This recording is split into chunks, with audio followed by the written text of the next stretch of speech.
ही निवडणूक देशाची आहे.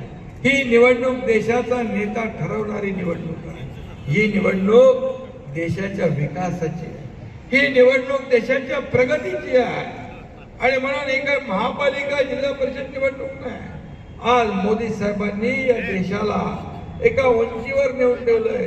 या देशामध्ये रस्ते, एअरपोर्ट, रेल्वे अशी कितीतरी या देशाच्या विकासाची कामं मोदीजींच्या नेतृत्वाखाली झाली आहे.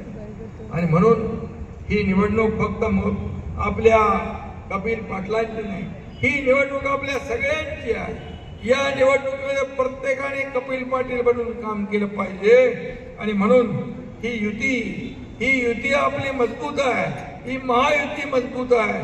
म्हणून आपण म्हणतो, एक अकेला थक जाएगा तो मिलकर बोझ उठाना, साथी हाथ बढ़ाना. आणि